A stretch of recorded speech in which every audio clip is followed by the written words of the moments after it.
Aman ya, pengen berkuasa kok lewat jalur makar, lewat pemilu dong. Situ Amin Rais. Amin Rais aja gagal, Stop. Lihat. Kemarin tanggal 10 April, ini mereka lagi melakukan konversi pers ya dengan tajuk pengkhianat konstitusi katanya. Ini lihat videonya dulu videonya. Saat ini yang kita tuntut adalah pemerintah yang berkuasa, dalam hal ini eksekutif dipimpin Presiden Prabowo. Kenapa Presiden Prabowo diam saja terhadap pelanggaran hukum yang dilakukan bekas presiden yang namanya Joko Widodo? Banyak orang sudah mengatakan ini menerima upeti, menerima korupsi, melanggar HAM dan lain sebagainya. Kalau saya omongkan nggak cukup satu hari ngomongin dosanya Jokowi.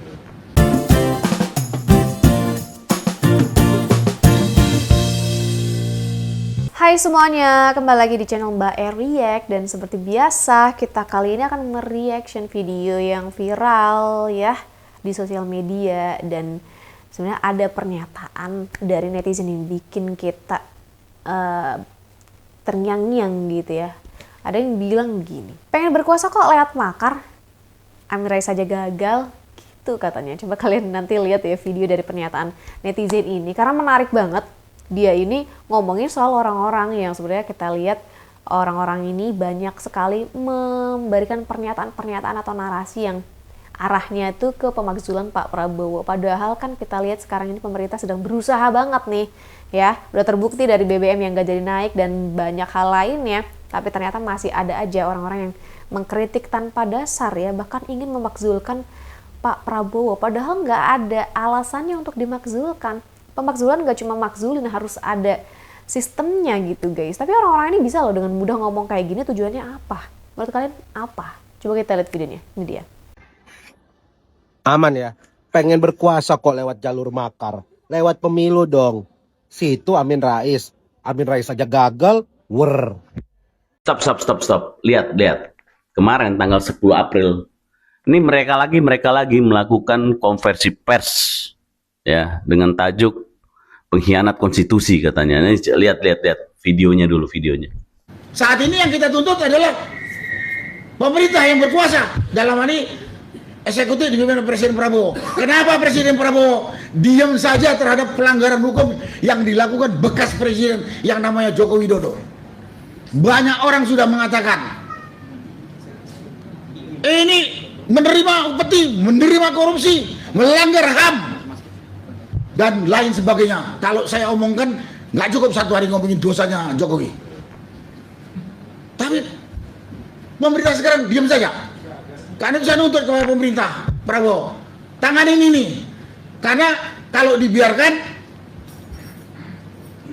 wah ini akan menjadi janji berikutnya. Bubar negara kita ini.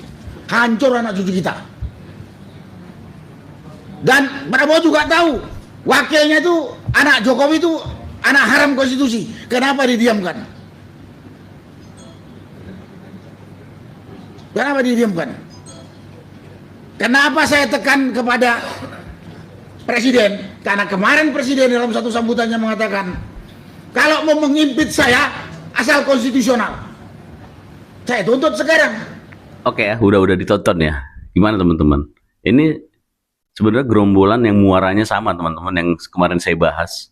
Ya kan di situ ada kelompok-kelompok, bukan kelompok, orang-orang yang tokoh-tokoh dianggap elitnya mereka. Ada Yusuf Kala, ada Gatot Nurmantio, bahkan kemarin Ahmad Muzani kata Tamsin Lindrung ya juga mulai ikut-ikutan tuh. Artinya di tubuh Prabowo sendiri ada lingkaran-lingkaran yang berkhianat itu, hati-hati. Padahal kita tahu Pak Prabowo dan Pak Jokowi itu solidnya luar biasa. Tapi solidnya Pak Prabowo jangan disamakan ya teman-teman, bahwa lingkarannya pun juga mendukung itu. Ada lingkaran-lingkaran yang berkhianat. Ya, kita liatin aja dulu. Kita ini dalam kapasitas berhadapan dengan lawan. Justru mereka yang membahayakan negara ini adalah mereka mantan-mantan pejabat, mereka kaum-kaum intelektual yang punya tujuan terselubung, yang mencari budi-budi uang dan juga mencari jabatan, sedangkan mereka berkamuflase seolah-olah membela kepentingan rakyat. Padahal tujuannya adalah mencari jabatan, melindungi perusahaan-perusahaan mereka agar supaya tidak diberantas oleh Pak Presiden Prabowo. Dan itu terbukti ketika Pak Prabowo kemarin ya ketika menyaksikan penyerahan uang hasil daripada sitaan dari kasus ekspor impor CPO dan juga kasus penyerobotan hutan sebanyak 11,4 triliun. Sehingga Pak Prabowo juga mengatakan tidak takut meskipun di-pressure, meskipun mereka melawan, meskipun mereka mengintimidasi, ya. Kemudian mereka hasil korupsi digunakan untuk membiayai para buzzer-buzzer, para mahasiswa, para akademisi, para pengamat abal-abal, yang tujuannya adalah bagaimana negara kita ini kisruh, bagaimana negara kita ini chaos. Dan kita sebagai anak bangsa, kita harus melindungi negara kita harus satukan tekad kita bersatu. Ya, melalui media TikTok, saya akan mengajak saudara-saudaraku bergandengan tangan, entah kalian mendukung atau tidak mendukung ketika Pilpres 2024. Yang penting kita sebagai anak bangsa, mari kita bersama-sama kita lindungi negara ini dari mereka-mereka, para cecunguk, agen-agen proksi asing, antek-antek George Soros, antek-antek para oligarki, antek-antek para pejabat korup yang sekarang ini terus menyerang pemerintah, bahkan mereka menyebarkan berita hoax, saudara. Bahwa itu sudah inkonstitusional. Soal Bagaimana menyikapi kalau dikatakan memberi sarannya tidak memiliki ciri-ciri untuk yang positif, tapi tidak perlu impeachment misalnya. Kalimat ini sangat inkonstitusional pandangan saya ya sebagai orang yang berlatar belakang hukum di negara hukum. Islah Bahrawi dan Bung Saiful Mujani masuk dalam pasal itu? Kalau yang saya lihat di media untuk Bung Saiful ya. Bung Saiful, oke. Ya, itu saya menemukan ciri-ciri bahwa itu sudah inkonstitusional. Soal bagaimana menyikapi kalau dikatakan memberi sarannya tidak memiliki ciri-ciri untuk yang positif, tapi tidak perlu impeachment misalnya. Kalimat ini sangat inkonstitusional pandangan saya ya sebagai orang yang berlatar belakang hukum di negara hukum. Dan itu masuk dalam makar? Kenapa? Bisa masuk dalam pasal makar? Pada ujungnya bisa berpotensi kalau hasutannya berhasil. Hasutannya berhasil. Apa indikator kalau hasutannya berhasil? Ya, publik menerima, setuju, tidak usah konstitusional, lengserkan saja dan kekerasan. Maksudnya terjadi demo gitu misalnya? Kalau demo kan ada aturan demo, unjuk rasa itu diatur. Demo yang seperti apa? Setuju kan susah kalau kita bicara. Oke, publik setuju, publik inline dengan apa yang disampaikan oleh Saiful Mujani. Kan yang tadinya tidak setuju bisa setuju, itu ciri-cirinya. Karena apa? Mudah. Tidak usah berproses ke MPR, DPR, MK dan seterusnya. Itu paling mudah dianggap ya dengan tujuan yang memang direncanakan, dia berhasil untuk menghasut. Kalian udah nonton video YouTube ini?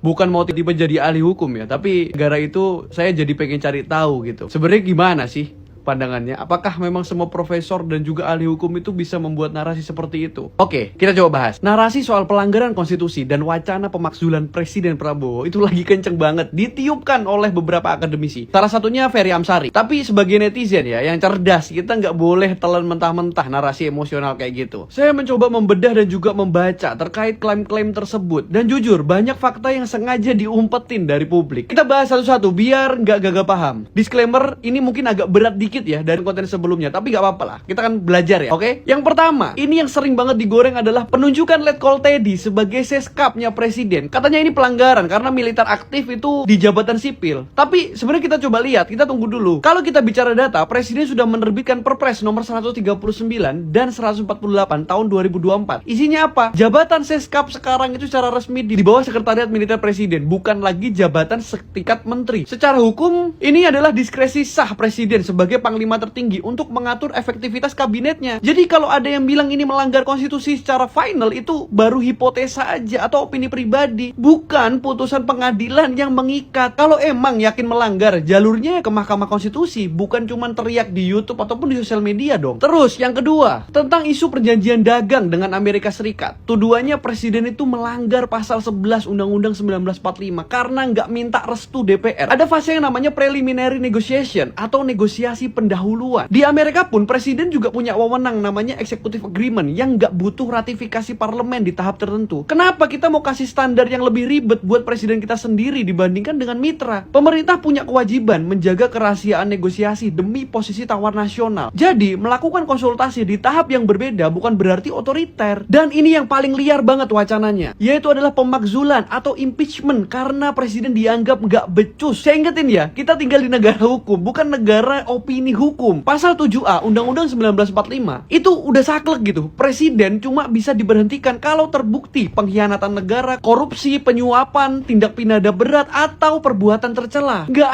ada gitu klausul nggak becus atau kebijakannya nggak bagus, nggak populer sebagai syarat untuk pecat presiden. Mencampur adukan ketidaksetujuan politik secara pribadi dengan pelanggaran hukum berat itu adalah manipulasi framing yang bahaya banget buat stabilitas negara. Secara hitungan politik di DPR pun syarat pemakzulan itu berat banget, butuh dukungan 2/3 anggota. Jadi narasi ini sebenarnya cuma alat tekan politik luar jalur alias extra legal. Terakhir, soal klaim kita balik ke Orba atau paceklik ketatanegaraan. Mari kita pakai logika sederhana. Kalau bener kita di zaman kegelapan, kok MK masih berani batalin kebijakan pemerintah? Kalau bener ini orde baru, kok orang yang kritik keras masih bisa cuap-cuap bebas di YouTube, sosmed, TikTok, Instagram, dan lain-lain tanpa takut diciduk malam-malam? Faktanya, kritik soal ketidakpatuhan pada putusan MK itu masalah struktural yang sudah ada sejak rezim-rezim sebelumnya. Bukan cuma di tangannya Pak Prabowo. Menggunakan masalah lama buat nyerang satu orang doang itu namanya ya nggak suka aja sama itu atau gagal move on masalah pemilu. Kan nggak tahu. Nah, sebenarnya kita tuh harus jernih buat ngelihat bedanya kritikan dengan agitasi politik. Kita perlu ingat bahwa konstitusionalisme yang sejati itu bukan soal menggunakan bahasa hukum untuk mencapai tujuan politik yang nggak bisa diraih melalui pemilu. Atau seorang akademisi atau pengamat yang bertanggung jawab seharusnya bisa membedakan mana yang cuman opini hukum dan mana yang merupakan fakta hukum yang terbukti secara sah. Menyimpulkan pelanggaran lebih dulu baru mencari justifikasi pemakzulan itu bukan cara kerja hukum, itu adalah manipulasi framing yang nggak bertanggung jawab menurut saya.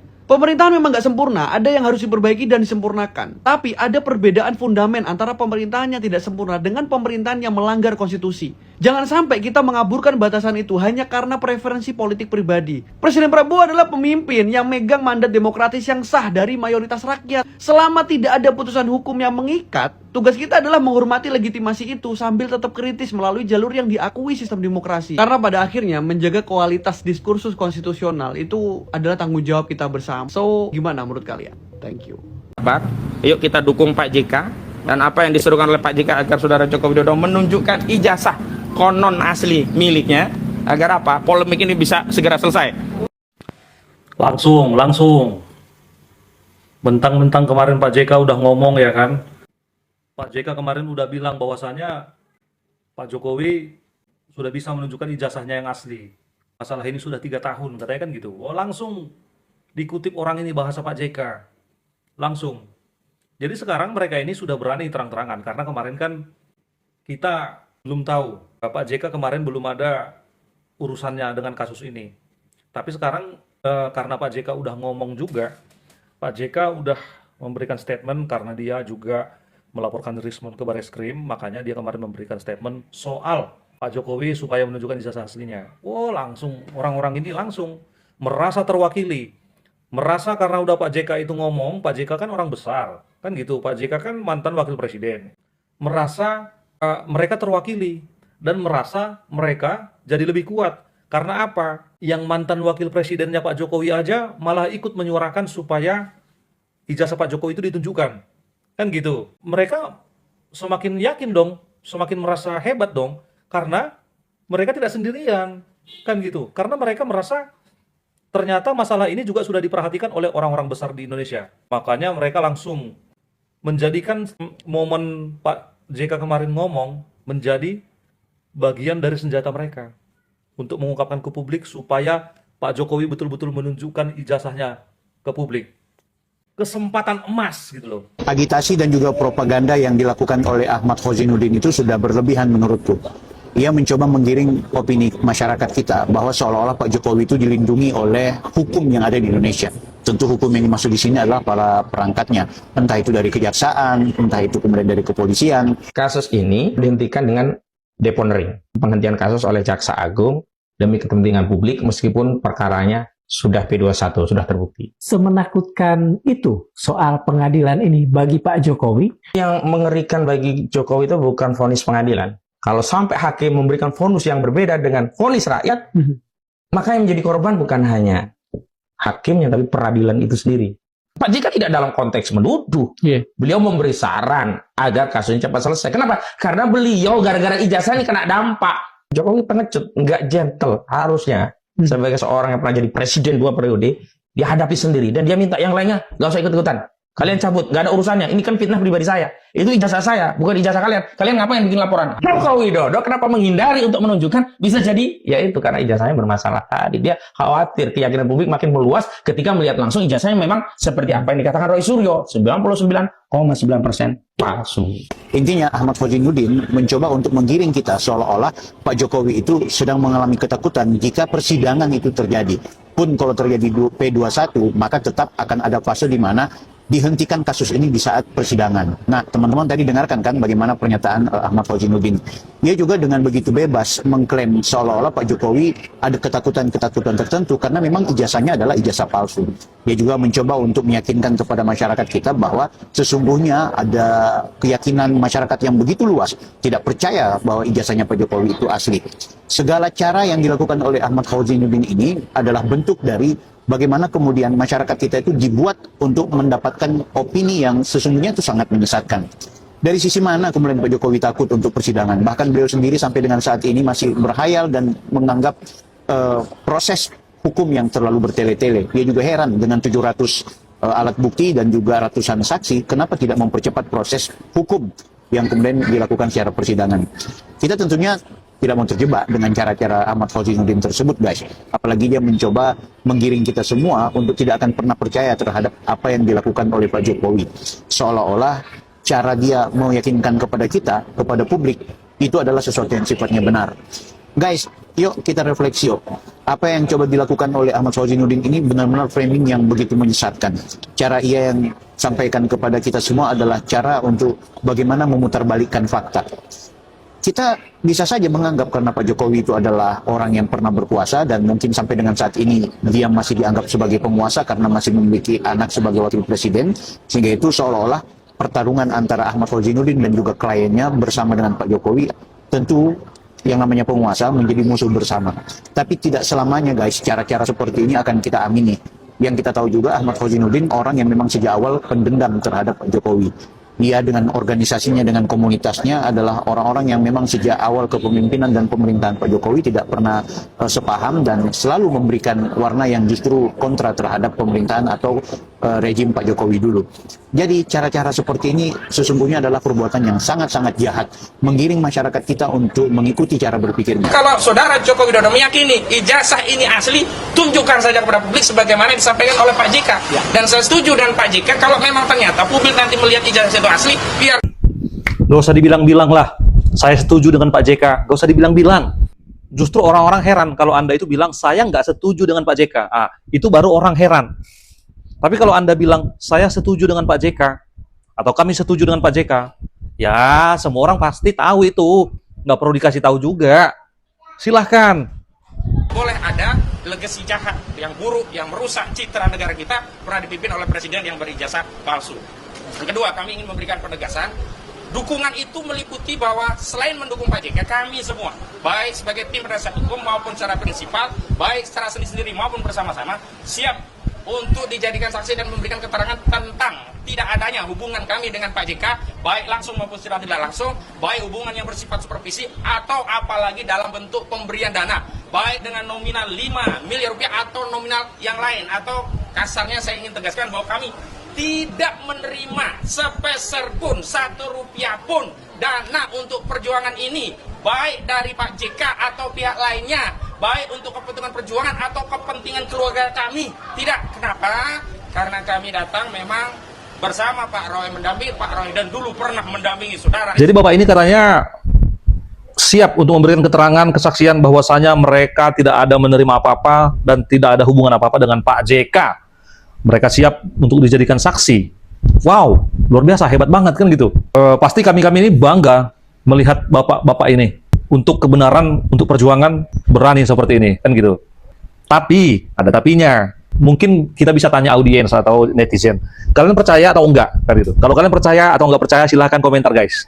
Kita stop lah nih perkara dengan cara tinggal Pak Jokowi memperlihatkan ijazahnya kan yang asli. Saya yakin itu. Itu aja. Ya. Gawat ini. Kita tidak berharap ya bahwasanya ucapan yang keluar dari seorang Pak Yusuf Kalla seperti itu. Jadi tetap aja yang tersudut itu pada akhirnya adalah Pak Jokowi. Karena nggak segampang itu. Kita udah dituduh-tuduhin ijazah kita palsu. Kita udah memimpin 10 tahun. Dan Pak JK sendiri menjadi wakilnya pernah. Nah, dan belum lagi semua pihak-pihak yang terlibat akan ijazah itu sudah memberikan pernyataan bahwasanya ijazah Pak Jokowi itu asli. Polisi, KPU, UGM, semua mengatakan asli.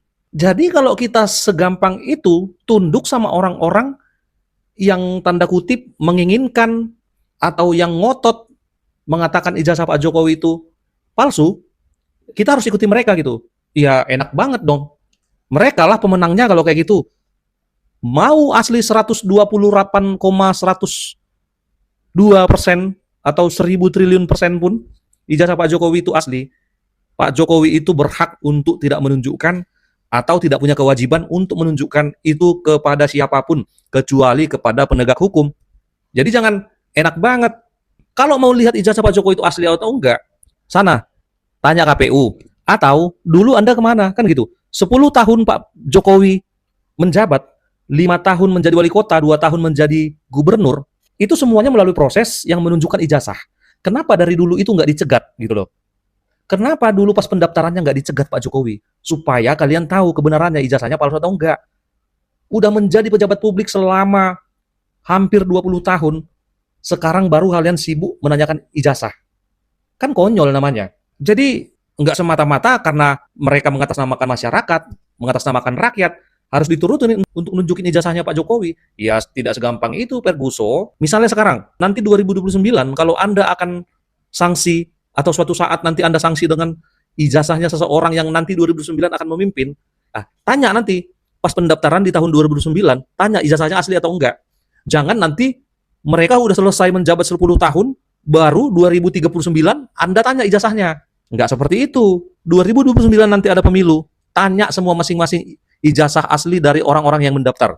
Nanyanya di situ pas pendaftaran. Jangan nanti habis masa periodenya 5 tahun atau mendaftar lagi 5 tahun lagi, 10 tahun baru kalian bertanya, mana ijazah asli Anda? Kan lucu gitu. Oke guys, jadi seperti itu ya. Kalau dulu-dulu memang ada lah mungkin orang-orang yang mereka sebut gitu ya pernah melakukan hal-hal yang mereka tujuannya sebenarnya ingin berkuasa gitu ya, tapi lewat makar, dan bahkan dia sudah memberikan contoh gitu ya netizen tadi soal Bapak Amin Rais ya yang dia sebut pernah tapi gagal gitu ya. Kenapa orang-orang ini kalau melakukan pola yang sama padahal tahu bahwa akhirnya nanti juga akan gagal juga gitu guys. Dan sekarang ini kalau kita sebagai masyarakat ini harusnya kan support pemerintah saat ini ya, supaya kita ini sama-sama bisa bertahan melalui kondisi global yang nggak stabil ini gitu guys. Tapi kok ada orang-orang yang ternyata nggak ingin Indonesia itu baik-baik aja. Kira-kira tujuan mereka apa guys? Ini kita kan akhirnya jadi curiga gitu ya. Kalau menurut kalian kira-kira tujuan mereka apa guys? Dan siapa kira-kira orang-orang yang ada di balik mereka? Coba silahkan tulis pendapat kalian di kolom komentar. Jangan lupa juga untuk like dan subscribe channel Mbak React, dan sampai jumpa di video-video lainnya. See you!